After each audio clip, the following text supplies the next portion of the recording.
because I need the, okay, here we go. Bush, recognizing that having gone to war over some nuclear weapons that did not exist in Iraq, he did not have the ability to go launch another military attack against a country that really was trying to build nuclear weapons, Iran. So a group of generals and intelligence officials showed up in the Oval Office one day. You know, Mr. President, we think we may have a way of slowing down the Iranian program without actually having to bomb them. And better yet, if it works, it'll keep the Israelis from bombing them as well, which was the largest American fear at the time, that Israel would go in and conduct a military strike, and the U.S. would, within a week or two, get sucked into yet another war in the Middle East. The way they explained this, you could get some code into the computers that controlled the giant centrifuges that spin at supersonic speeds and make them basically go wobbly, speed them up and slow them down until they so began to go out of whack that they would blow up. And the theory was that if you did it subtly enough, the Iranians would not know whether this was because they had made a mistake in manufacturing, because their engineers were bad, because they had some other kind of internal problem, or because someone was messing with them. And it actually worked for a few years. First, the United States, the president's direction, President Bush's direction, went off and tested this. We had a bunch of centrifuges that looked just like this that we had gotten courtesy of Muammar Gaddafi in Libya when he turned over his nuclear program. A group of generals went down to the nuclear labs in Tennessee, said, we're going to borrow your centrifuges, don't really expect to get them back. They built a model of the Natanz plant in a hillside in Tennessee secretly, and then they started bombarding it with code. And sure enough, these things began to blow up. They took the shards of it, they put them on an airplane, they flew them to Washington, they drove them in the northwest gate of the White House, dumped them out over the Situation Room conference table, and invited the president down to see what the first cyber weapon executed by the United States would actually have done. At that point, the U.S. began the most sophisticated cyber attack that one state had ever started on another. And President Obama inherited this when he came in 2009. He had never really thought about offensive cyber very much. But as he began to take it on, he got to the point where he was going down in the Situation Room and actually opening up this giant diagram of all of the centrifuges at Natanz and picking out sections that they were going to attack the way Lyndon Johnson used to go pick out bombing targets in Vietnam. Just think about that. Here we had a president so wrapped up in a cyber weapon that months before he didn't even know existed, that he was picking targets. He also had a big concern. His worry was that once it came out that we were using cyber weapons like this, every other country that was interested in attacking us or already trying to attack us would use this as an excuse to go off and do just that. And the perfect weapon picks up the story when we had a post-Stuxnet world. Cyber has become the primary way that countries seek to undercut and influence each other with short-of-war operations. And short-of-war is the key element here. No one's dumb enough to take on the United States in a direct military conflict. The Russians clearly don't want to do that. The Chinese don't want to go do that. Certainly not the North Koreans or the Iranians. And this is what makes cyber the perfect weapon. It's hard to detect. It's extremely hard to figure out where it came from. Turn off electric power systems? Well, I just told you before about Nitro Zeus. I'm sure that the CIA and Cyber Command and NSA would say, we may well have to go unplug a country rather than go to war with them. Wouldn't you prefer we do that? One of the biggest obstacles to setting these minimum standards of what we won't attack, I think, will be us, will be the United States. And so we have to think about the things that we're willing to give up attacking because we want to get everybody else to agree to give up attacking those. So we had a bunch of beers down in the State Department commissary, and we came up with a list. Nursing homes, hospitals, electric grid, election systems. This memo hits the NSA, the CIA, other intelligence agencies.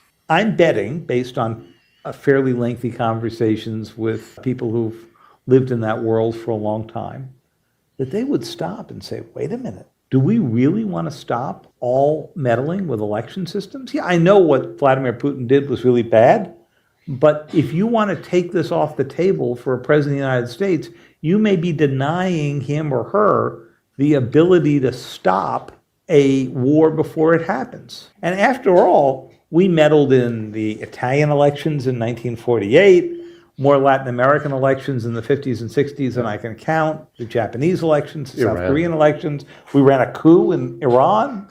Thank you, Kermit Roosevelt. So on the election system, I'm less worried about the machines, with an exception that I will just describe. And I've had this same conversation with the people who you heard from this, John Brennan and others. I'm less worried about the machines than I am with everything that we surround it with. So the solution to the machines seems to be fairly basic. We should not allow voting machines of any kind to be used in the United States that do not have a paper backup. There are 14 states that have at least partial no paper backup. There are 5 states that have none whatsoever. Yeah. Okay?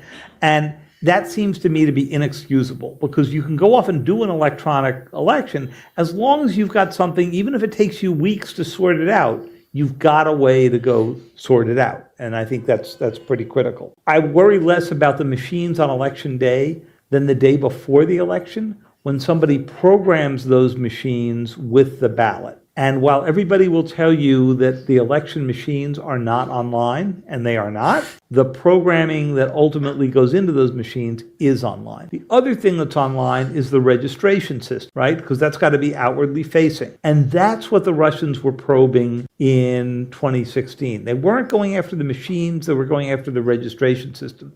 So that if Warren showed up at his precinct and they said, gee, this is very nice, Mr. Hogue, but we understand that you have moved back to London.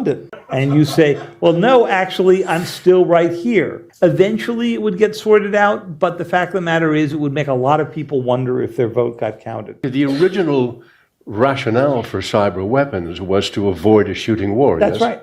That it would be better for civilians. And so far it has, because you can't really find civilians who have died because of a cyber attack. Sooner or later, this is going to happen, because somebody will turn off electric power someplace, and you can imagine what will happen. Or they'll have a self-driving car which would be guided by somebody in North Korea off a cliff. That's right. And, talk about the psychological effects.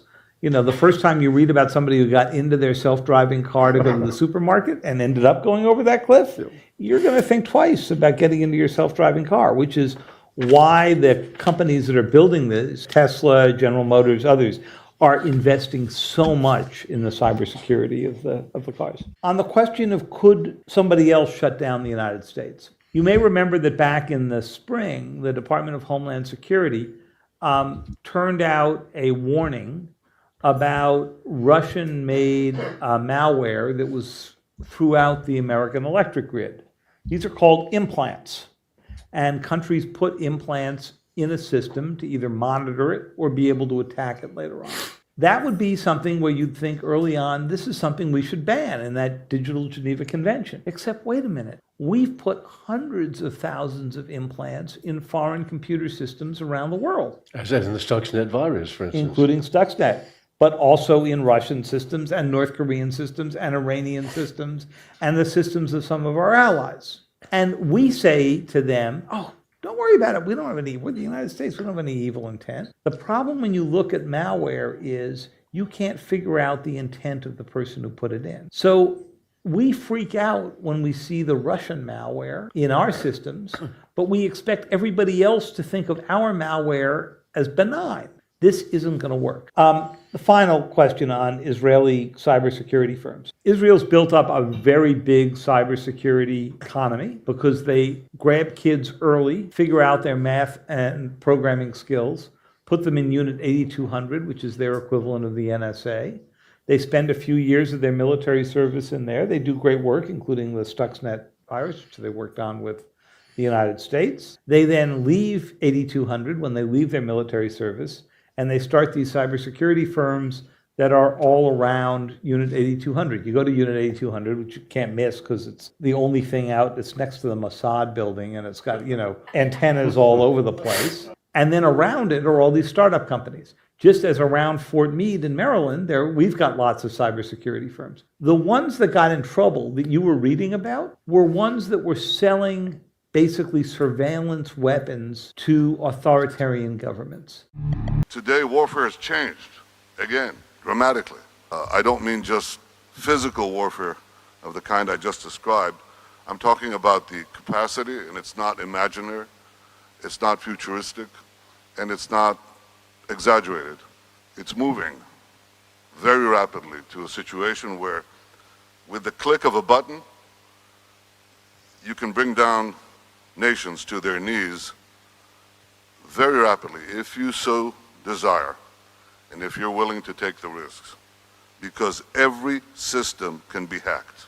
Our airplanes, our hospitals, our cars, our banks. Actually, the most important word here is our data banks. They can be hacked. And the possibilities of sabotage and worse are all there. So this new type of warfare gets more complicated by the day. So a few years ago, I set the goal for Israel of becoming one of the top 5 cybersecurity powers in the world. It's a goal we have met. Our NSA, which is called Unit 8200, it's pretty big. How big do you think it is? Well, I'll give you a hint, okay? America, the United States, is about 42 times the size of Israel in terms of population. So how much bigger do you think the American NSA is relative to the Israeli NSA? No brave people among you? 42 times? 40 times? Nah, come on. It's not 5 times, but it's not 10 times bigger. It's not even 10 times bigger. You know the 5 eyes? Israel is the 6th eye? No, Israel is the 2nd eye. To survive, Israel is not that big a country, but it has to have a very big defense capability. So to survive, we need a very big head. And this head, we invest in. We take our brightest people and put them in.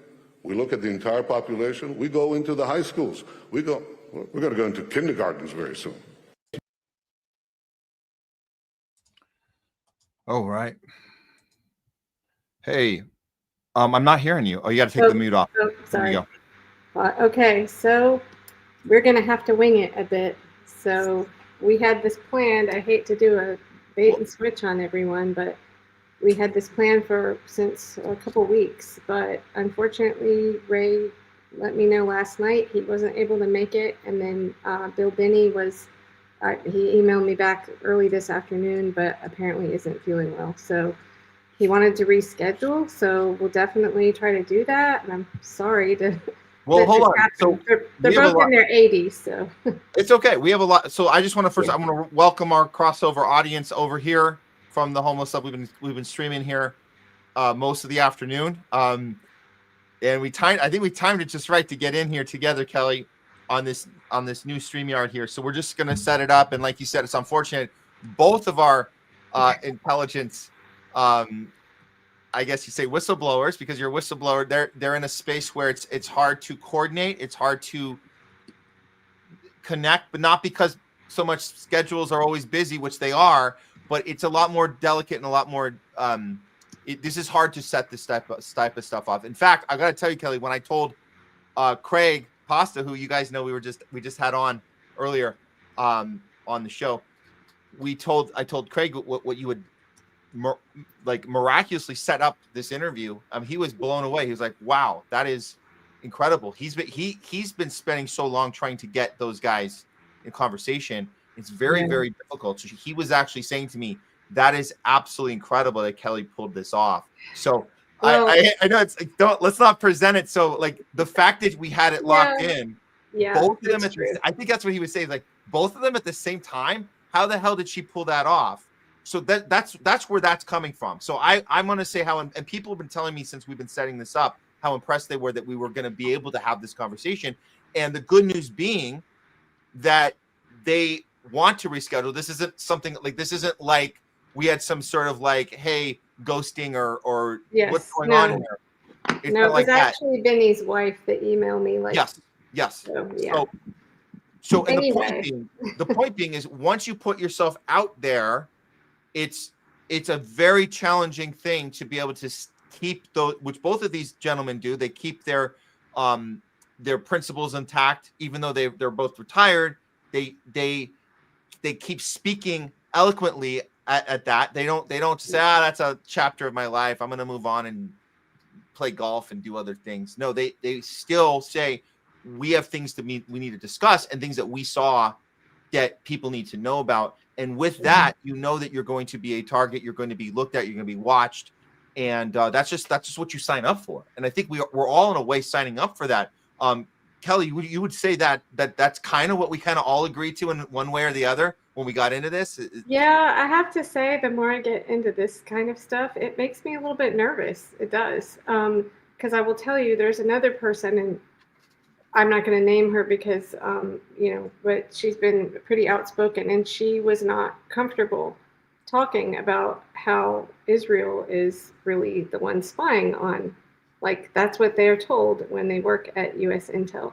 So I didn't pressure her, but yeah, that's what she said. So it is a risk. I mean, Benny and McGovern are retired and they're in their 80s, so they can kind of, I guess, get away with it. But you're still trying to work and function in society. I mean, they will target you, and that was kind of a scary clip, I know, there at the end. But I remember when I saw that years ago, the first thing I thought of was Michael Hastings, the journalist Michael Hastings, and it used to be really taboo to even say anything like that, because it's like, oh, you're crazy. You're saying like, oh, what, the car was driven into a tree by some computerized thing.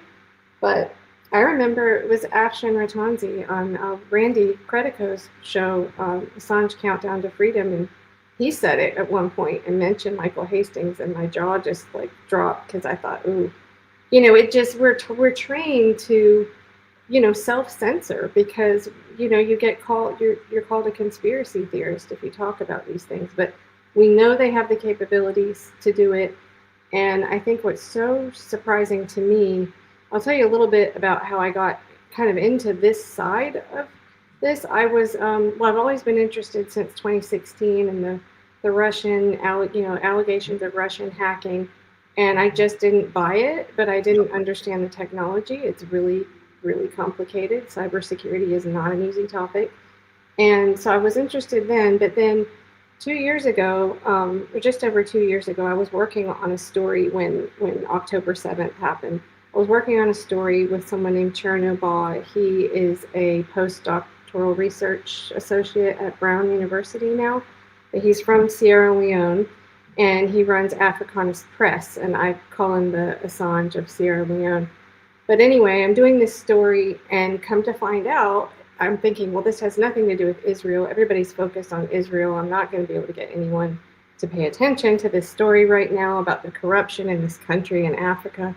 But as it turns out, there was someone named Jerry Torres who was in Sierra Leone and using Cognite software, which is Israeli, spyware, against anyone in Sierra Leone that was, going against the system, dissidents. So it sort of tied in, and that's what sort of got me looking more into what role does Israel have. And I was just kind of shocked to learn how much this Unit 8200, the spying that they do, and then our collaboration with them on Stuxnet. So yeah, I'll toss it back to you. No, this is the topic. I think people are being clued into it. Hey, it's okay if it's whenever you guys discover that we are being captured, we are having that our own technology being used against us. We talk about this. I think a lot of people woke up to this, Kelly, when we were all kind of, even people that weren't paying attention too much. They saw when it was the Motorola pagers, right? That was when the Hezbollah. We got to get Hezbollah, so we're gonna. And what's happened is Netanyahu is still, he's still like high-fiving about it. He's still going on the world stage and saying we got those terrorists good. in Lebanon there, and there's people that say, oh yeah, that makes sense, right? If you can get them cell phones, use U.S. technology that we're paying for, Israel, we're working with Israel. It's like, I don't know how much Motorola had to do with it, or they were like, we didn't know, but the point is that our technology has been infiltrated, and for people to think that that's okay because it's being used on terrorists, think again, because that's always being used on us. And by the way, if you guys paid attention during that time, you would know that obviously they don't handpick people that are only the bad guys. No, these pages blew the crap out of innocent people all over the place in Lebanon. It was horrible. The generals blown off. It was awful. So now, if you weren't aware of this before, now is the time we need to start saying, what are they going to do next to us, and why can't we just be against this altogether? Why can't we all just say this is not okay? You can't infiltrate our own technology, because you're going to use it against us eventually, because it always happens that way. Right, like what happened to the Fourth Amendment? I mean, so we've got I've got this article pulled up here. Nate Baer has been doing a great job. I'm sure you've probably seen some of these articles at the Gray Zone writing. This one was specifically about the Skydio drones. And I know I saw a video clip today out about this, but I mean, it's like, what is it? The company has contracts with more than 800 law enforcement and security agencies across the country, up from 320 last year, and it has extensive links with Israel. So you just have to wonder, what is this partnership that the NSA has with Unit 8200? Did it start with Stuxnet? And that was going to be my first question for Benny, but hopefully we can get him back, because he was there from, I can't remember how long, but 25 years or something, and he created ThinThread. But I would like to ask him, like, how far back does this go with Unit 8200, which is basically like Israel's NSA. I guess most people know this now. But 2 years ago, when I looked into it, not many people knew about it. Let me see. I've got another. So there's that story, and then let's see. Did that just switch to the next about Google? It might be a delay, or I'm not. Hold on. No, sorry. All right. No, that's okay. Okay, here we go. Share this tab instead. Okay, so yeah, I highly recommend. I mean, we all, I think, watch and read the Gray Zone. Excellent reporting, as always. Yeah. But Nate Baer really, and follow him on Substack too, because he really does cover all of this. But I guess that none of this is really new news to all of us. I think most people are waking up to it, and it's, as you're always talking about on your show, it's not a left-right thing. This is something anybody should care about, right? Yeah. Yeah. So, Gray Zone's been right on this. This is what we talk about. What this current administration is doing to get the people that I guess you could say a lot of them were more skeptical when Biden was in office. They were thinking, oh, what is this Biden corrupt government is trying to, use our social media against us, use our whatever technique, use the medical arena. That was something that the right wing was a lot more up in arms about. Like, we want our privacy, right? Remember the right? Yeah. Well, the Twitter files. Yeah. The Twitter. Yep. They were all like, no, that's my personal space. I don't have to show you my medical history to walk into a restaurant. So how do you get those people to sign up for this? Well, you switch out the puppet in front, right? Yep. And then you bring on this new fear, which is the immigration. That's the thing. So we have to. It's back to the war on terror, which is where this all came from, right? Yeah. And like this is where Bill and Ray would be able to tell us how this thing started, because it was during the Bush and Cheney years that we saw this push for we created this surveillance state, and it was supposed to be to stop them over there so we don't have to stop them here. And the whole thing about a database was supposed to be for terrorists, not for American people. And again, that word gets thrown around. So that's what we're seeing now. But again, now you have the right, because Trump's in, they're all for this now. They love the Well, spy. I think, but I Yeah. think there's a split though, right? And I think that it's the Charlie Kirk assassination that we talked about before that has really caused that split, I believe. I mean, I've seen several.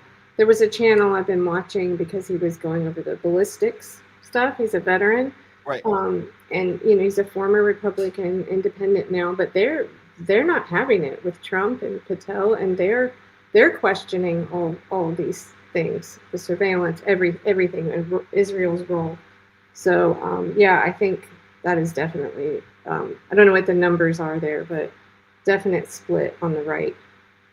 There's a split on how they're handling it, and what they're keeping from us as far as the Epstein files, as far as the Charlie Kirk assassination. What are they not telling us? Kash Patel looks like he's sweating bullets every time he talks, deer in headlights, stuttering. They see that, but when they see the article you just put up from Gray Zone, do they get worried when they see that headline? No, they think, oh, we have to protect ourselves. So there's still this thing where their principles have been compromised as far as safety first.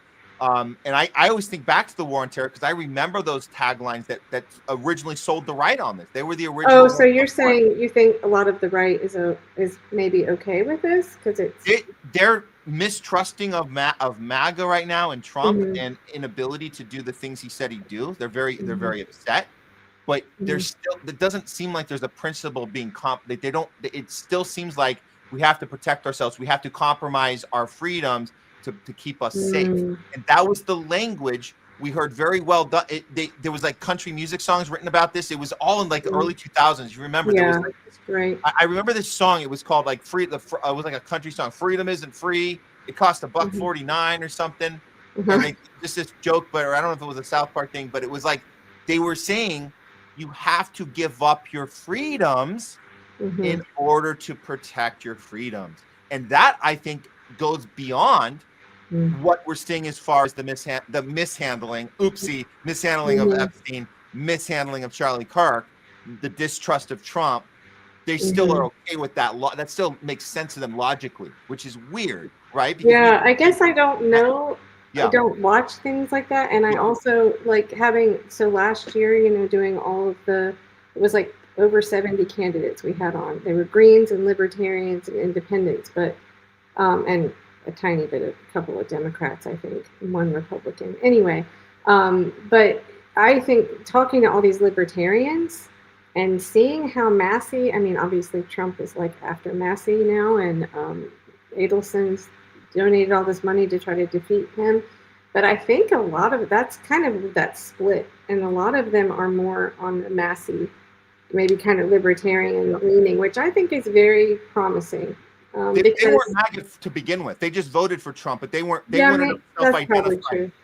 They weren't identified as MAGA, right? They knew we had to stop the Democrats. That was their thing, no matter what. Right. The libertarian mind is someone that is going to understand this for sure. That's Massey. That's Rand Paul. Those are people that understand that we don't do this to our people. We just don't do this. This is not okay. Right. Yeah. Well, it makes me hopeful because I mean the conversations that we had between those, I think I told you about that before, between those candidates were really good on all of these kinds of issues. Civil liberties, anti-war, all of that. But let's see. Well, I don't know. I don't want to go too quickly here, but I guess we can always go back. This section was going to be Vinny hopefully talking, but we'll reschedule that. The other things that I wanted to talk about are kind of, if you saw the very beginning, you saw David Sanger, who I think I've heard Ray say he was a mouthpiece for, and during the Iraq War, he said there were weapons of mass destruction, no fewer than 10 times or something like that. I heard you guys earlier talking, though, how we shouldn't say mouthpiece, but whatever. I think David Sanger's is a mouthpiece. But anyway, he's in those clips that we played at the top. He's talking about cyber warfare. He's talking about surveillance, and he also talked a little bit about elections and how we meddle in other countries' elections. And then that was what I was going to kind of get into next about, Russiagate stuff and the Well, let's talk about Russiagate. Let's talk yeah. about this because there's still people that still don't understand the levels Mhm. we went to pull this entire theater piece over the American people who fell for it, and Yeah. the media companies were in on it, and even when they have to admit that the Steele dossier was fake, even though it's all on record, we can see it, we can show people, they still don't want to believe that this was an inside operation and the entire Mhm. thing was fabricated. So how do we and when you still go to Wikipedia, you're still going to look these guys, you're still going to see this blatant verbiage behind people like Bill Binney and Ray McGovern are still going to tell you that they were pushing the theory, that even if they take some of the Mhm. language out of completely disproven, but they say it's a wild theory or the camp of, as if it's debatable anymore. That's the part I Mhm. don't like. It's not a debate. We know Right. that the entire Russiagate was a complete hoax. So the language not lining up with that when you look this stuff up now is on purpose, and that's Google, and that's part of, and Wikipedia is part of this surveillance state that is being controlled, as we know, by our good friends, greatest ally in the Middle East, most moral army in the world, Israel. Well, it is, yeah, you realize, oh gosh, this was almost 10 years ago now. So I have met some people, younger journalists now, that don't know the story of Russiagate. And it's a lot to try to, like, where do you start? I guess I would say, I don't want to argue with what you said. I believe that it was a hoax, but just as far as like cybersecurity goes, I mean, the thing is that we don't have any definitive attribution, like one way or the other. I mean, there's a lot of, I mean, Benny, and if you followed Benny and McGovern, you would know, you've probably seen them on consortium news where they talk about the hack versus leak debate of the DNC. And it is, I would say, almost definitive that it was a leak, not a hack. But that's just kind of how cybersecurity is. It's hard to really 100% definitively, um, you know, say one way or another. And I just want to add, I am not a cybersecurity expert. However, I did just pass an ISC2 certified in cybersecurity certification. And I was sort of, Hey, thank you, thank you. look at that. It was a big, like, it was a lot of studying, but I wanted to be able to talk about this stuff and at least have enough of a grasp of it, to understand what I was what I was reading. So, I guess I'm guessing probably most of your audience already knows this stuff, but so during the 2016 election, we had the whole story of the hack of the DNC, which has been, Sean Henry from CrowdStrike testified that they never had any definitive evidence. And you can go watch Aaron Mate's great interviews on that. But the other, I think, big piece of the Russiagate story has to do with Reality Winner. And I didn't really want to focus on her, like, as a person. I think she's done her time in prison. But I think talking about what happened and this whole story of the spear phishing emails. Did you have a chance to read? The intercept, that whole thing. Yeah, if you want to brief our. Yeah. Okay. So I mean, yeah, I just don't know what your audience. I feel like people like us probably know it, but maybe some younger people don't, or whatever. Okay. So what happened was, Reality Winner, who was an intelligence officer, she leaked this report, this NSA report, to The Intercept, and then she got caught. That's a whole other story. I'll not get into that. But it's very interesting because, so in this NSA report, they at first made the claim that VR Systems, which is a poll book company, so when you vote, there's the voting machines, but there's also the registration, the poll books. Are you actually in the system to be able to vote? So VR Systems manages poll books. So, but at first, this NSA report said, oh yeah, there was this spear phishing email, and they hacked into VR Systems, and then someone else was able to impersonate them and send out other spear phishing emails across the state.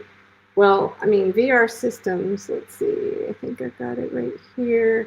Yeah, let me switch to this for a second.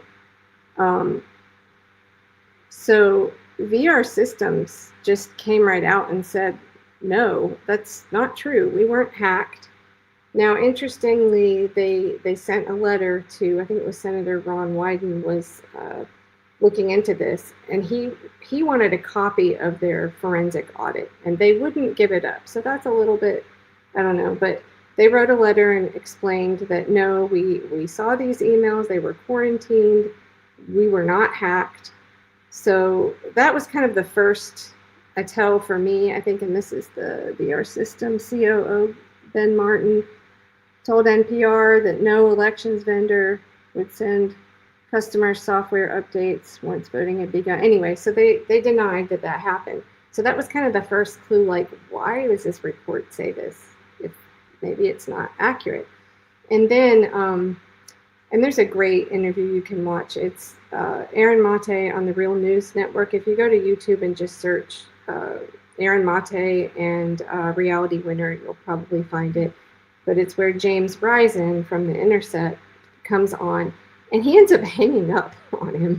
It's crazy because what happened was, let's see, Aaron rightfully points out that in the report, let me get back to this little diagram. It's it's a spear phishing campaign, and it was like VR Systems at Gmail. Like, it's not sophisticated at all. And the report is really pretty weak. It just says there's one analyst that put this, like, not even solidly sure that it came from the GRU. Like, you know, in cybersecurity, it's like if something has like characteristics of a certain group, then they'll say, oh, we think it came from this group, but that can be mimicked.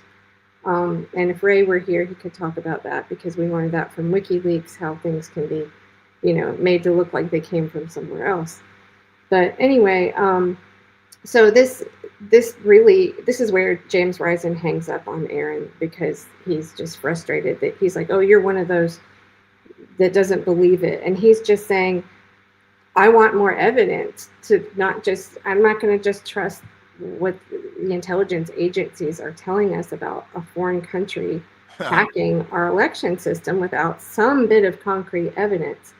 So, you know, then you get into the like whole, they're saying, though, they're protecting their techniques and procedures of checking things, so they keep people in the dark.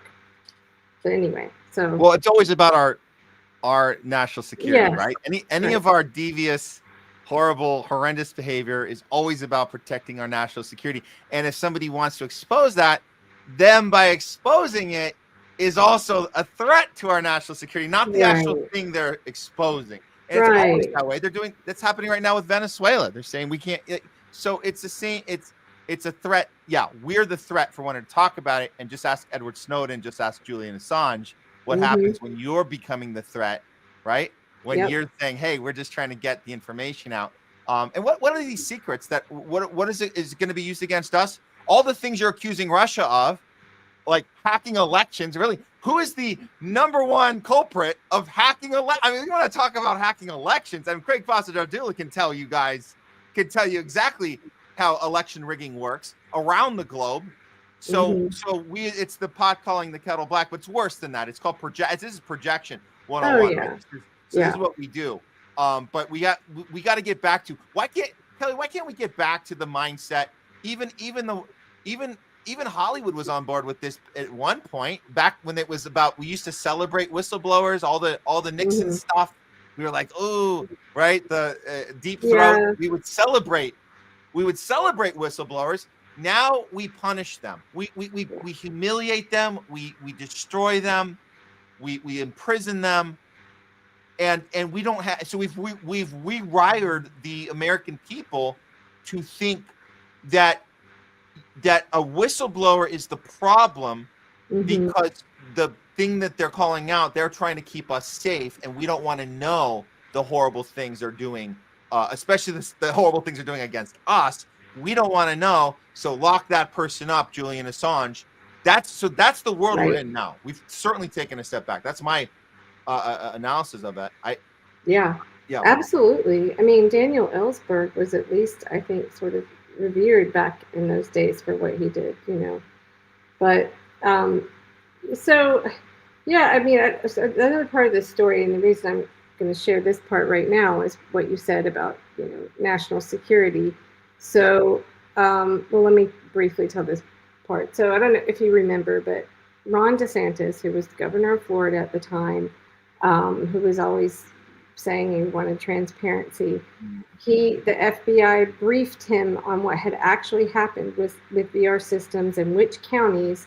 And I want to go back to that for a second because they sent out 122 of these Gmail spear phishing emails, and 2 people at boards of elections clicked on them. So we don't really know what happened from there because it's all very secretive, but all those emails were publicly available on websites. So, I mean, it could have been a teenager, that they always say, you know, some kid in their basement. But anyway, so but Ron DeSantis was made to sign this NDA with the FBI, and this organization, CREW, I forget what it stands for, Citizens for something, transparency. But so they filed to try to get this NDA, and I think someone else in the state did as well because they said it violated a state law to keep this secret. But what they cite here, if I could get to it, is and FOIA law is just a nightmare. We definitely need FOIA reform. But they cite a particular, I might not be able to get to it right now, but it's a particular part of FOIA where it's basically like, we can't reveal this because of national security reasons, and it would reveal our means and methods, I think it says. And it might be right here. But yeah, that's something I think. I hear libertarians talk a lot about that. We need FOIA reform. But that's what they did. I don't know, it's somewhere in this document. You can go here. But that's what they cited as, we can't give that to you. Even though it meets every other reason by FOIA law, we should give it to you. We can just say, national security. So never mind. So, yeah, I don't know. Is that? Let's see what page is that. Okay. So DeSantis, obviously, this guy is not zero core principles there. Even if he got something maybe right about COVID here and there, there's certainly, this guy's protecting the surveillance state for sure. Yeah, yeah. But then, like, one of the elections officials, when it finally came out which counties they were, she said, she was like, it'd be nice if they had alerted us to that. And that county made the claim that they never saw anything malicious. So that sort of raises your like suspicions even more whether to trust this whole story. Yeah. So there's that as well. Let's see. I was going to also, well, this was a question really for Ray. It's very technical, and I went over this with a friend of mine who knows tech well. Let me do this tab here. So if you have interest in digging into cybersecurity and like finding out, when you see a headline in CNN, Iran hacked whatever, they're very vague and they don't really give you any details. So I do find this one website to be, you never really know totally who to trust, but this ARS Technica, Technica. Okay. Yeah, they at least do go down into more detail. So like he actually went into what was sent with those spear phishing emails. And so, yeah, it was sent to 122 local officials. And the files were Trojanized with what's called Visual Basic for Applications code in the attachment. And so what we were discussing the other night is how that could possibly like jump from that one election official's computer. How does that get over into the poll books? So, but with them keeping all this secret, we don't really know. And this story has resurfaced again because there's a lot of misinformation right now about election fraud in the 2024 election, just like there was in 2020. And they called it, Stop the Steal back then. Now it's Democrats claiming, and there's just a lot of nonsense. So if you happen to see any of that, take it with a grain of salt. They don't have any evidence, and I'm not saying there wasn't fraud, but it's hard to know. I mean, we have black box voting, so. But yeah, it's interesting that they were bringing this up again about VR systems because it's almost 10 years ago. Yeah. What is the point? Why now? Why does this matter now? Why now? Well, I'll tell you why I think it's moving the goalposts. I think the couple of these groups, I'll get into this in a second. A couple of these groups, they've made claims about drop-offs. And I'm not going to name names because I was actually involved in some of this at the beginning and in meetings and such. But they basically said that these drop-offs. Oh, Matt, did I lose you?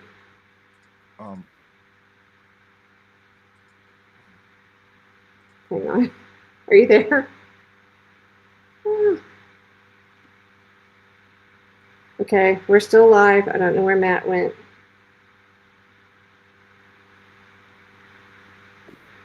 Okay.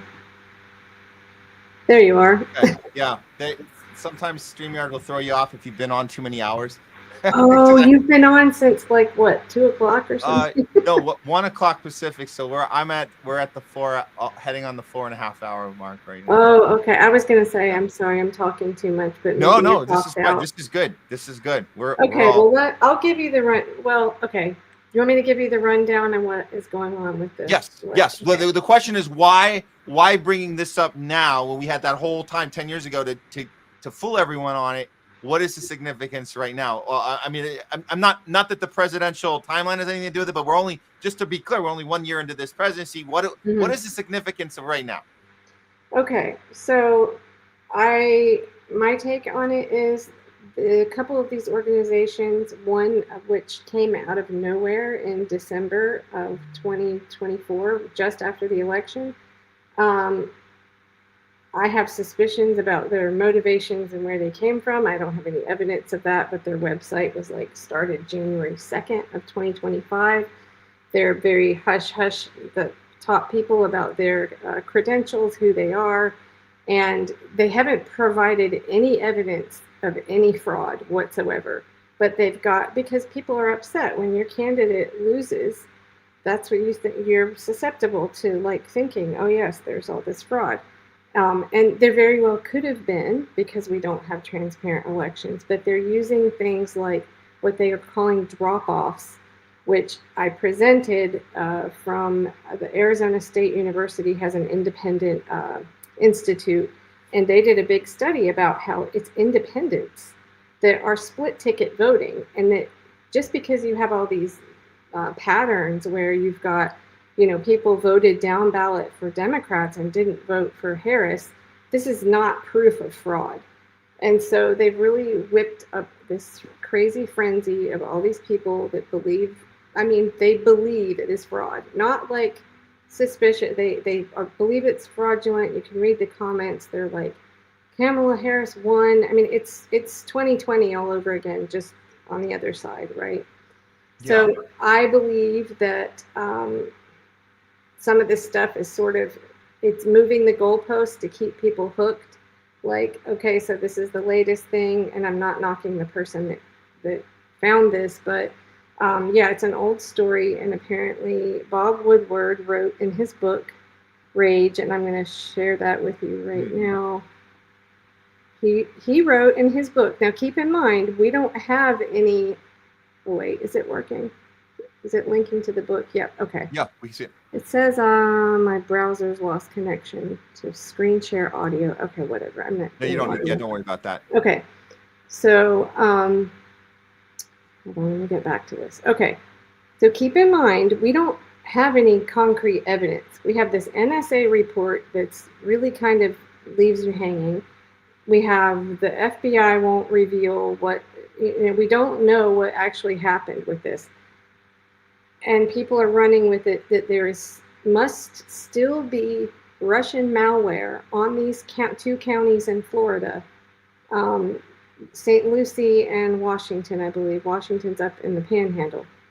Based on this book, 2020 book, from where Bob Woodward writes, the NSA and CIA had evidence, highly classified, that the Russians had placed malware in the election registration system in at least 2 counties in Florida, St. Lucie County and Washington County.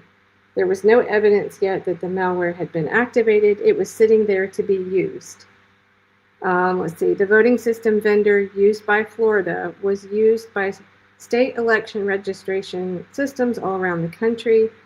The Russian malware was sophisticated and could be activated in counties with particular demographics. For instance, in areas with higher percentages of Black residents, the malware could erase every 10th voter, almost certainly reducing the total vote for Democrats.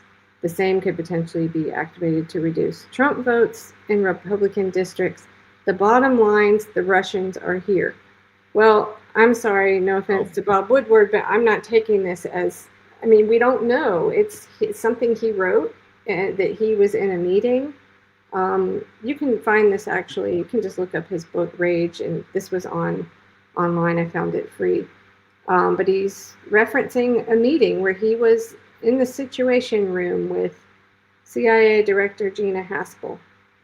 Okay, if you just totally trust our intelligence agencies, then I guess you believe that. But it's almost like, okay, even if that did happen, it's highly unlikely that that is still malware in this system, in this county. And they're creating all of this.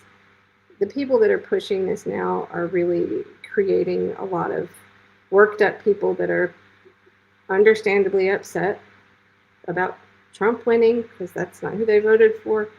And so they're susceptible to it. And it's really been very frustrating for me because I know, I wish Pasta was here. He could talk a little bit about election integrity, but it's really flipped back and forth, and it should be a nonpartisan issue, but it is absolutely not. It's very divided, one side or the other. And what's mostly frustrating to me is that if someone on the right were doing what is being done now, the people that have been in this for 10, 20 years wouldn't be giving it the time of day, but they are. Yeah. Well, worse, not only would they not be given the time of day, they'd be made out to be doing some sort of breaking of the law and having to be punished for it, because that's what we know. As we've been educated, our minds been put right, Kelly. Our minds have been put right. We understand that the 2020 election is the one you're not legally allowed to talk about. Though there's consequences. There's social consequences. There's social media consequences. There's even in certain cases judicial consequences. But if it's the 2016, if it's the 2024. Go on ahead and just keep talking about Russia all you want. And there's no consequences for that, but there shouldn't be. I think that you and I maybe I'm speaking for you, but I think that it's extra frustrating reading what Woodward is doing here, because we know that if it was done about 2020, it would be unacceptable. And so he should be able to, if he thinks that being in a room with a CIA dude telling him what he says is the truth, if he thinks that's good journalism, fine, but he shouldn't be punished for it. We should be able to talk about it and say, that doesn't sound like you did some good work there, dude. What happened? You used to do good work. Now you're just falling for the first CIA guy that told you something and you printed it. Okay. But the real point is, we can't talk about 2020. So something's wrong, right? Something's wrong here. I worked very hard on the ground in 2004, because I remember the Florida debacle of 2000. We all remember. Well, I don't know if we all remember, but it was a very. If you want to go back to 2000, we understand that it was very okay. It was very okay to scream at the top of your lungs that Al Gore got played by Bush and Cheney and all the Florida people. They were all in on it, and the 5-4 vote. And we wanted justice. We wanted recounts, and Al Gore threw in the towel. So you can do that and without having a consequence of anything that you're doing that's illegal or not okay. You're not going to be punished for saying that. 2004, we saw some stuff on the ground. I was actually there to see the voting rigging that was going on in Ohio and in Florida again, on behalf of the Bush owned, I guess Bush and Cheney owned voting machines at the time that they had in those counties. So we know how the thing works. I just don't understand, like, at least back then we were allowed to talk about it. We were allowed to argue about it. We were allowed to put evidence on the table and people could challenge it. I remember having plenty of conversations with people about that. I said, I was there. I went to Ohio. I went to Florida. I was on the ground. I saw it. I had Democratic leaders telling us how it worked. They knew exactly the techniques, and this is way before we even had the term cybersecurity. But we knew. Well, it was in the works. Obviously, you had your surveillance state in the works, but we could talk about it. That's my point. Now you go to the 2020 thing happens, and then you can't even say anything. I mean, it's unbelievable. And Pasta will tell us. He said that their channel, Convo Couch, suffered tremendously at the time. You couldn't have a discussion about it. You got punished. You got demonetized for it. So here we are. And Bob Woodward, look, he has the right to. Well, to be fair, that the book is from 2020. It's other people that are pulling it back up. Yeah. Okay. So thank you. I thought he was diving back in right now. That's no. Really weird, right?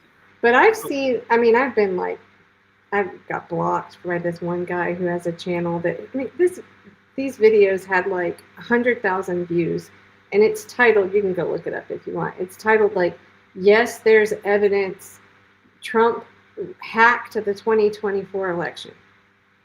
This is like, I mean, this is so irresponsible, right? And he took clips from an election security election expert that I know, and took clips of it. And he did not agree with that. He took clips from another interview and put it in that.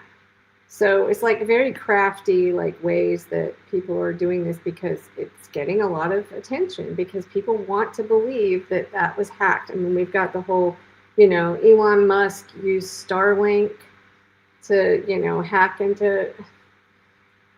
Anyway, so the thing that I like to get back to with this topic is just okay, great. Even if these people are misled, at least they're interested now in the topic. So how do we get people to do something constructive with that? Because right now, I don't hear a lot of like solutions, like litigating these elections after the fact. All these lawsuits is really not, I mean, there's a place for that, sure, but that's not how we fix this. We have to get to like the root of it, of really the machines and monitoring things on that end before elections. So I'm hopeful, even though it's really frustrating to watch all of this stuff and watch all of the people, I don't know who's listening, but I'm just going to vent, all of the people that I listened to, and I'm an independent, but all of the Democrats that I listened to just bashing anything on the Stop the Steal side. And to be fair, there was bad stuff there too, but any of it was just not to be discussed, right? And so it's very frustrating to watch these same people like, oh yeah, well, this looks kind of legitimate after they've been a whole year of pushing things that are not true. So there are a couple of people, Professor Charles Stewart at MIT, he is like a co-founder of the Data Election Lab. He has come out and said, no, there's, these claims are not backed by anything. Another, I think he's a professor at George Washington University and a co-founder of the DEF CON voting lab, Matt Blaze, he's spoken out and said, no, this is nonsense. But for the most part, the whole community is either silent or going along with it. So you asked earlier about where do we start with this, and like obviously going through the timeline is important. But if I were to say, if I had 5 minutes to argue with one of these people, if I only had 5 minutes to argue, I would go right to Steele dossier. That's where I would go. That would just be just because we have the paper trail that it was fake. So even if you think, well, the jury's still out on whether there was something in Florida and we don't know and around the same, but we know what the Hillary Clinton campaign did. We know that they bought off FBI agents. We know No. Yeah, but you're Isn't talking that about isn't like, why would you do that? Why would you have to do that if you were legitimately suspicious of foreign interference? Why would you have to buy off FBI agents? Why would you have to have an entire Mhm. financial stream to go and create this thing, this complete fabricated piece of garbage, the Steele dossier, who nobody right now could defend that any legitimacy to that document? Well, I can tell you from what I've seen, and I've read a lot of comments under all of these videos, these are people that believed all of it, mostly. And then some people that are maybe younger didn't pay that much attention 10 years ago. I don't know, but it's Democrats. I mean, it's Harris voters that believe, and they also believe the Steele dossier and all of that stuff. So I think they believed Russiagate. So it's kind of, I think they're kind of trying to bring that up again to say, oh, it's Russian malware in this county in Washington County, Florida. The election supervisor that was there at the time is now retired, but I thought about calling, and I'm sure that they're getting harassed. And I'm starting to see really how, I mean, if you're an election worker, I guess you got to just deal with the fact that people are upset because there's no transparency. But some of the comments under some of these videos are as bad or worse as what I saw during 2020. Like the Board of Elections is part of the mafia and just all kinds of crazy stuff. And so, you know, they do get threatening phone calls and all kinds of things. So, and they're not really the ones. They don't build the voting machines. So that's really what we have to do, I think, is we have to start with, I think, paying more attention to the very long, boring EAC meetings, Election Assistance Commission meetings. And I've been watching those and making clips out of them. And paying attention to the lab that does the testing for the voting machines and getting involved locally and going to your boards of elections when they're there to maybe bid on a new vendor, a new machine. But this is 25 years in the making that we're in this mess with all these voting machines. Mm-hmm. So it's not an easy fix. Well, it could be an easy fix, but getting people to do it is what the challenge is. We have to get people aware that it actually, and this is, and I know people would have this question for both of us. Their question would be, well, how are you guys so concerned? Like, how can you make the case that there's so much effort being played? And I get this question. It's a good question, and I have an answer for it. The question is, why? How could you make the case that there's a uniparty at the same time the effort being put in to them, rigging these elections and blaming it on foreign interference and using this technology against each party to each other if they're all in on it anyway? What's the what does it even matter? Why would they do that? And I think that there's a part that's missing from this equation. It goes beyond hand selecting Biden and putting him in and screwing over all the Trump voters in 2020. It goes beyond that. There's something about creating this narrative of justification for war, right? This is what sets up the Ukraine war. This is what sets up this vilifying of a foreign entity. Yes. And then we're going back to that surveillance state. So that the article you put up at the beginning, this is what I was saying, where there's, you're right, libertarians don't like it, but there's a general sense that the conservative mindset likes the idea that there's a Fox News alert that's been on their effing screens since 2001, and they don't want it to go away. It's a Fox News alert that says terror attack is imminent. So we have to take away our freedoms and stop this however it means possible. So if it means drones flying over every city right now, so be it. Even if Trump's doing a horrible job on Epstein and Kirk, at least we know we have our protection in place because communist China, because Sharia law, because all these different things that are in place to make you say, yes, big brother, bring it on, help surveil me, protect us from them, right? And that's Putin. That's the Putin character that was created through Russia. Yes. You know, I brought that up. I hope it's okay for me to say this now, but you know, we when I first came on, or maybe not first, second time on your show, we talked about the Kirk assassination.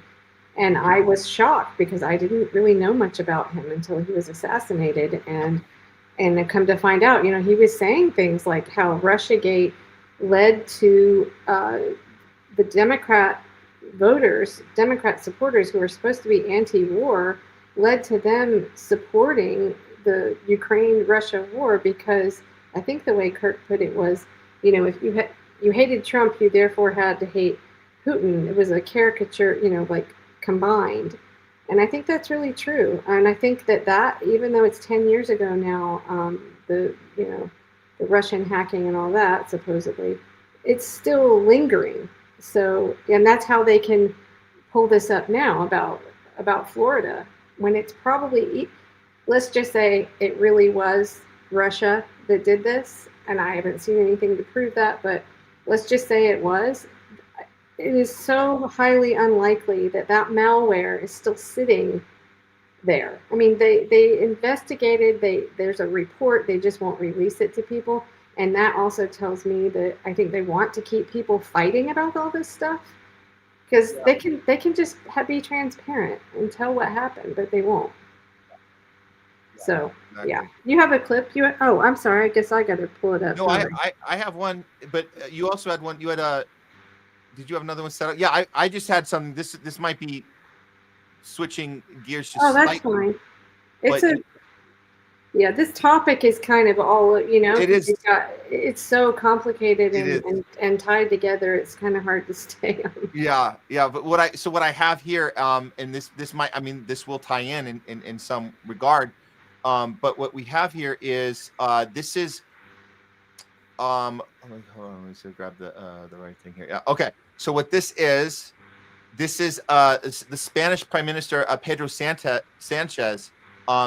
What he's doing is he's getting on this stage at the EU, and what he's doing is, and this is through the WEF. What he's doing is he's demanding an end to online anonymity. I always pronounce that wrong. He's demanding an end to that. So he wants to force every social media account that exists in the EU to be linked to a digital ID wallet. And this is to protect the people of Europe. And he says this with a straight face, as if he is the knight in shining armor coming to save the day from ourselves, from all of the outside attacks or inside, because we know domestic terrorism is a huge thing now. Inside, right? We're being attacked from inside. So this is the push for digital ID in Europe right now. This is him. And again, look, watch his demeanor when he's saying this. Anonymity on social media. In our countries, no one can walk the streets with a mask on their face or drive a car without a license plate. No one can send packages without showing an ID or buy a hunting weapon without giving their name. And yet, we are allowing people to roam freely on social networks without linking their profiles to a real identity. This paving the way for misinformation, hate speech, and cyber harassment, because it is facilitating the use of bots, and it is allowing people to act without being held accountable for their actions. Such an anomaly cannot continue. In a democracy, citizens have the right to privacy, not to anonymity or impunity, because with those two, social coexistence would be impossible.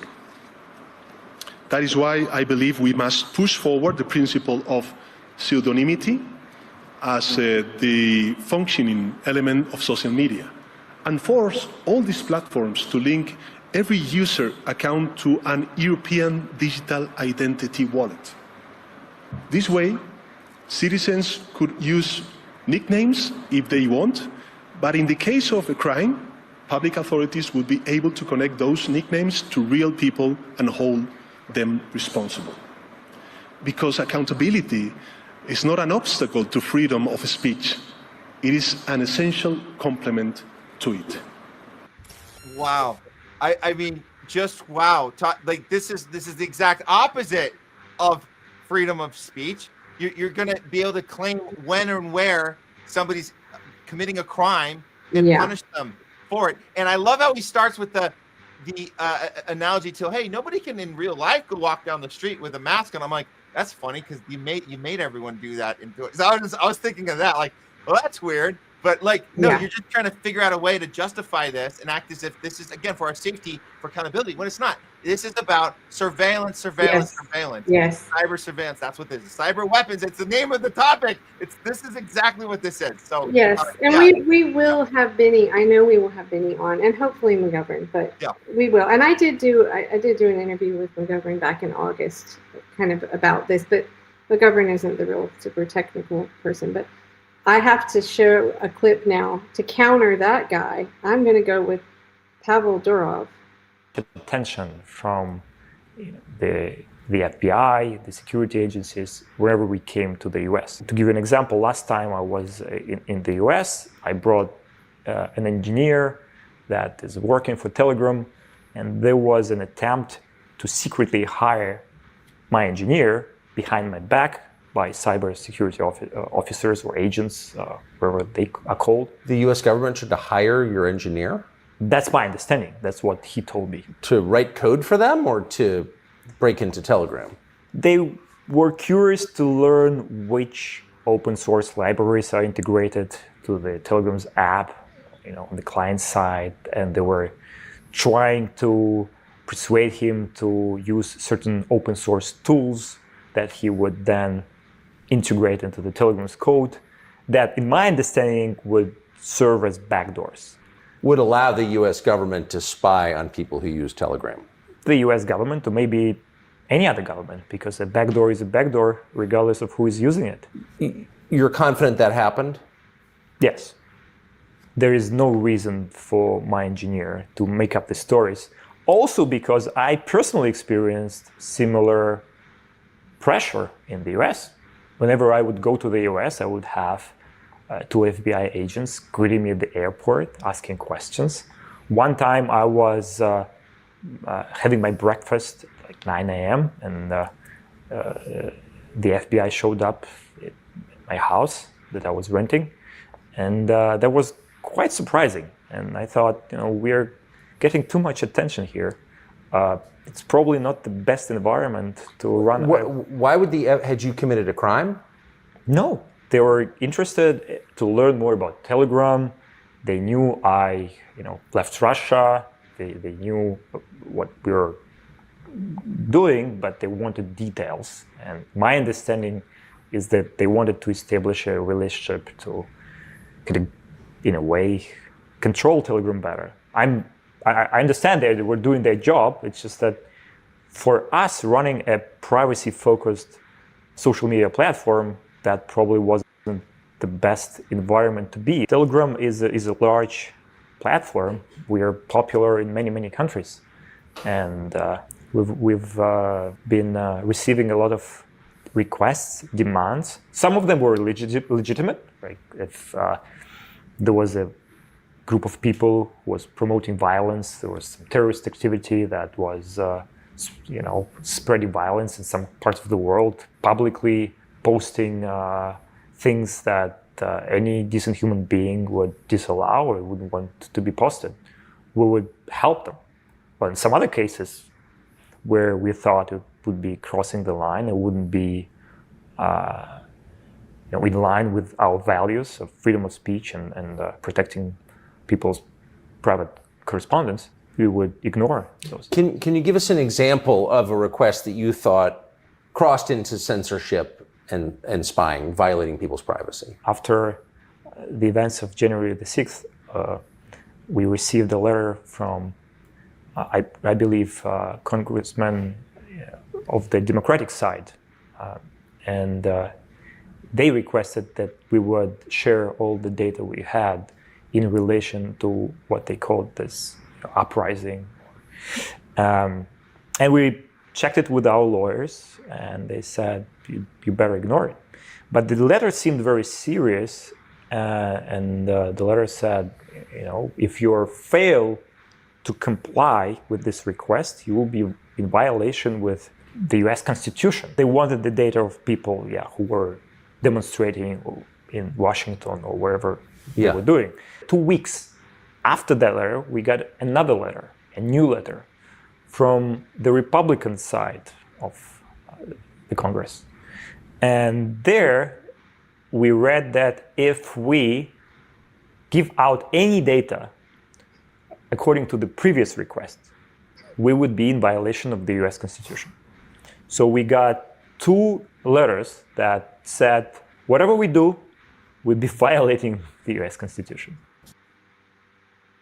And of course, you know, the U.S. Constitution should apply to the entire world, right? Anyway, I love that clip. I don't know, I have mixed feelings about Tucker Carlson, but he has some good interviews. So that was a good one from Pavel Durov. But yeah, I mean, just this, like, the idea that you're going to be hounded, like at the airport, just because you've got something they can't access. Pretty scary. It's very scary. God. So how do we get people to understand what you said earlier, which is this should not be a political issue as far as it should not be polarizing. This should be a nonpartisan, right? This should be the people versus power. It doesn't matter who's in the office of president. You still have Palantir. It doesn't matter, you know, who they're rigging the election for or not rigging the election for. You still have these psychopaths behind the scenes, these technocrats that are putting this stuff together, and they don't give a shit whether it's Kamala or Joe or Obama or Bush or Cheney or Trump. Or JD Vance for that matter, who I think they'll be happy when he comes in, because they can really get going with the technocracy. But these are the people that are controlling through the WEF and I mentioned Palantir. This would have been a question. I wanted to talk to Ray and Bill about their knowledge of Palantir and how far back that goes, because we talked about the origin of the surveillance state. Did they know back then that that's where it was headed, to a place where, and people know this, that we have a company, a private company, controlling these branches of government. It's the companies above those branches. This is what we call corporatism. As Max Blumenthal coins the term, I don't know if he coined it, but he made it popular. Corporatism. But this is fascism. This is the yes, absolutely of government and corporations. But the company Palantir is above the government. I wanted to know from these guys if that was always the plan, or was this a trial and error? Because if you go back to Trump's first term, even he was trying to have a government agency do the policing of domestic terrorism, policing of whatever it was at the time. I can't remember. He tried to get this through. It didn't work. People didn't. I don't want a government. Why would the right wingers want to go for a government entity controlling everything? No, leave it to the private entity. So the Palantir model. That would be my question: is when did they know that was going to be the thing? Have you seen? It's been a while. I need to go back and watch it again. Have you seen the film about Benny, where he talks about Thin Thread that he created, and he wasn't happy the way it was then used? He wasn't happy the way it was. See that? Yes, I don't think I've seen him. I've seen other. I had another guy on talk about this actually when we first started the show. It was a guy who worked for the Bush and Cheney.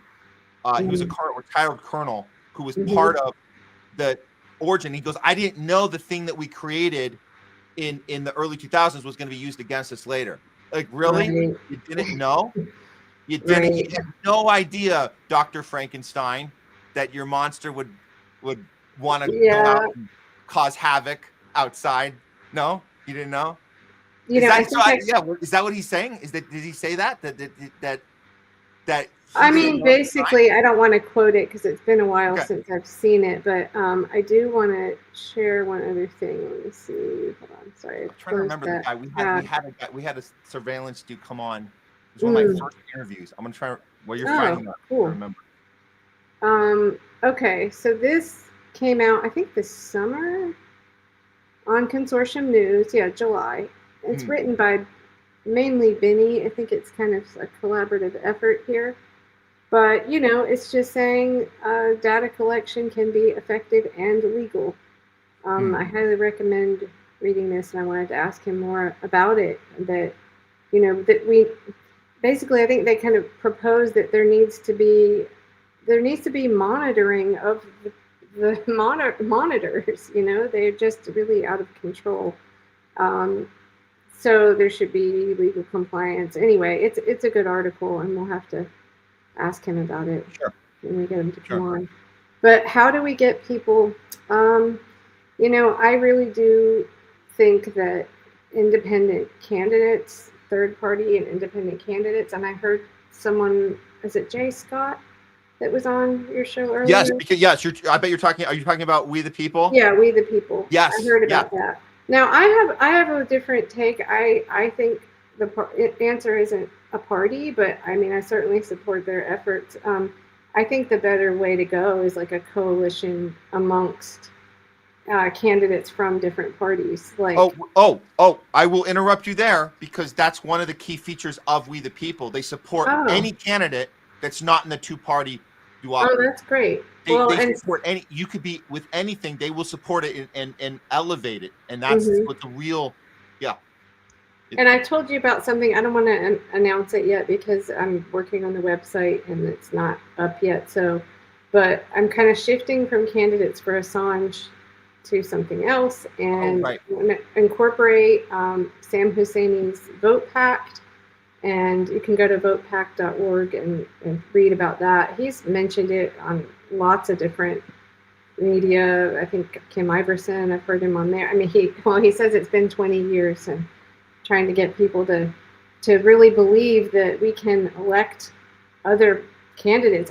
I think it's the only way. I mean, I get really frustrated sometimes when I hear some people, and everyone's entitled to their own opinion, and I don't vote shame anyone or shame you if you don't vote, but I really bothers me when I hear people say electoral politics isn't the answer. Like, I get the frustration with it, but I don't see what else is, because we need to be out in the street protesting, but if that is all we're doing, excuse me, they're just going to get out bigger drones and bigger tanks and bigger. So I think we need one foot on the street and one foot trying to get in the door to, Massey's, mentioning Massey a lot here, is some kind of a Massey fan because of his stance on, civil liberties. I'm sure there's a lot of other stuff I don't agree with him on, but he's a Republican. MTG, who's been speaking out against, AIPAC, she's a Republican, but candidates like that are independent minded, or even better, hopefully they're actually independent or green or libertarian or whatever. I think that's the way to go. But the hurdle is huge, because the number one thing is getting the public to believe that they can win. And once we break that, then, it's just we have to make sure the elections are transparent. So it's a big job. It's going to take all of us. It's going to take a lot of people together. It's going to take a lot of people, and the courage, as we know that our guests, that we will have it rescheduled and we will talk to them directly, but we know that it takes people like Ray and Bill to be so courageous and kind of be that whistleblower, be the person that says, hey, this is wrong. And even if they were part, because it's okay, like, even if you're, I always say this, look, even if you were part of the thing, if you're willing to say that was wrong and now I'm going to share this with the world, there's nothing more noble than that. Saying right. Matt Ho, who was a Green Party candidate here in North Carolina and co-hosted Candidates for Assange with me last year. He's a veteran. He experienced and did and went through some really awful stuff, and but he now spending his time speaking out, against the war machine. And I think we have to, we need to listen to those people. And it really is hard to imagine that the change isn't coming. It's just a huge fight. I think, when you look at the numbers of the independents, the growing independents, it is possible, but we've got to really have people work together. And that's hard, because we also have, I fully believe, I've seen it myself over the last year. I can't prove a lot of them, but I think we have a very active modern day COINTELPRO. We have people infiltrating every aspect of activism and politics, and working against people, just like they did 100 years ago. I mean, it's and in the 60s. So there's that hurdle as well. And I think we just have to be aware of it and try to work together with people that have goals of doing things to change it. I mean, we need the independent media to talk about it, but we also need people that are going to act, and get on the ground and do things or run for office. Yeah, run for office. So. Yeah. And so this was a great conversation, and I do look forward to when we are able to pick it up again with these guys. And they wanted to reschedule, or Benny said reschedule, so I'm not sure about Ray yet, but we'll work on that. And okay, so cool. Well, great show. You must be exhausted. You've been on. Is this the end for you now? I think this is the. I already told the audience we had a few things we couldn't get to, and we're gonna just throw them over to Tuesday, and we'll have some more stuff to announce for next week. Then I don't have anything else to announce right now, other than I did make a little outro for us. But if you want to, you want to say any last thing, and then I can. Okay. Yeah. I don't know. Go to votepack.org for right now. Take a look at that. Go to Break the Duopoly as well. I'm kind of working with them as in addition. So, and support independent media and believe third-party and independent candidates can win. Cool. That's awesome. Thank you, Kelly. And I just put a private chat. If you could. If you could copy and paste that into the banner, and then before you click enter, there's an option under where you says scroll. So you press the scroll, and it'll scroll on the bottom. Oh, right. Yeah. I don't know why you can't. It's weird. I can't. Because I made you whatever it is. I know it's not. It should have worked. I can control them once they're there. Like now I can control it, but I couldn't create one. So now there it is. Yeah.